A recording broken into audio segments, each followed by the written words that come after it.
Hey y'all. So I have a few minutes. My patient is actually on their way. It's going to be an induction, but I wanted to make a part 2 of this video because I see that y'all found it quite helpful.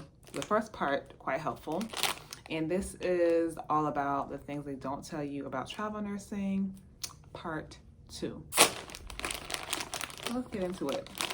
For those of you who are new here, my name is Aggie, aka Nurse Ags. I am a travel labor and delivery nurse. I've extended my first assignment, and so I'm about to spill a little bit to you of what they don't tell you. If you haven't seen part 1, check it out up there. The first thing they don't tell you about being a travel nurse is that it is very unstable in the sense of it's contract jobs. So that last month of work, you're really hustling, trying to find your next gig or trying to ensure you can extend at your current spot if that's what you want to do. So that could be maybe a little bit stressful for some, especially if you want to be in a certain area.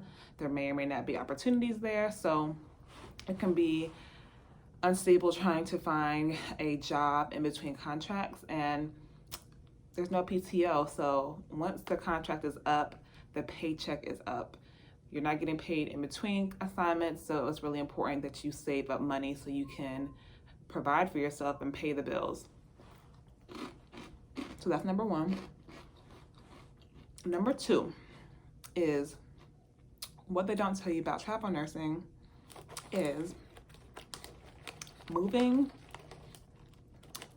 is such a hassle, which you probably already know if you've ever moved before.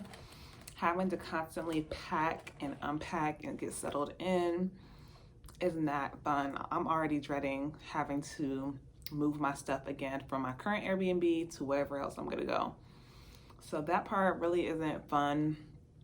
I try to pack light, but you know, you kind of accumulate things over time when you're settled in the city. You know, you might shop, you might buy a few things, so you might end up leaving with more stuff than you came in with. So that's number 2, is that moving isn't fun, it's a hassle, and it never gets easier. Okay. Number 3, what they don't tell you about travel housing, what they don't tell you about travel nursing is that finding housing can be quite annoying, and not even annoying, but you don't want to get played, right? Like, you want to find the ideal place to be at your ideal price, obviously. And there are some housing scams. I remember one girl I met who is also a travel nurse. I think she found her housing through Facebook on a group, and she said once she arrived, she actually moved across the country. She actually moved across the country for this job. And so when she arrived, the place reeked of weed and she didn't feel comfortable in the house, to say the least. So she ended up having to cough up a lot of money. She already had put half of the rent down.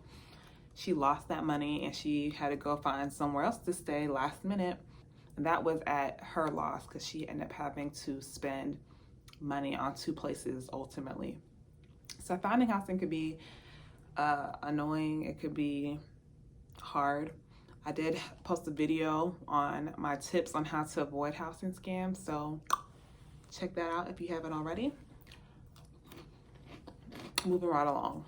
Another thing that they don't tell you about being a travel nurse, that is taxes. And in order for Uncle Sam not to come after you or have the chance of Uncle Sam coming after you, you have to duplicate your expenses, meaning you have to show proof that you pay rent in your hometown so that your stipend that is nice and tax-free stays nice and tax-free. If they audit you and they find out you're not paying rent somewhere else, then they're going to be like, oh, well, we need to tax her for this housing stipend. So that's something else to note. Now, don't ask me what are the chances of being audited, because that I do not know. But I will say I am going to be giving more information on how to navigate taxes very soon over on my Instagram. So go follow me there. I'm actually teaming up with a company to give y'all that information, which I am looking forward to learning more on myself, especially considering tax season is amongst us. And then finally, the other thing I wanted to mention is what they don't tell you about being a travel nurse is that first few weeks, you kind of feel like you have to prove yourself as a nurse. Maybe it's just me being a new travel nurse and my personality, I don't know. But I did kind of feel a sense that I had to kind of prove my skill set, my expertise, that I knew what I was doing, which I mean is not a bad or good thing. If you have a strong skill set, then that should not scare you at all.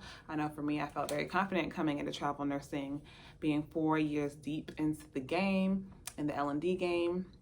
L&D is labor and delivery, in case you didn't know. But yeah, that's all I have for y'all folks. Let me know down in the comments below what you would have to contribute.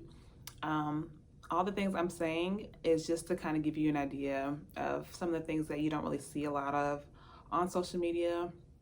Now, I will say this time and time again, I think travel nursing is 1000% worth it for the money you make, the experience you get, and just being able to just see the country without having to like move in permanently to a certain city. So getting to your bag if you can. If you have the chance to travel nurse, I would totally recommend it.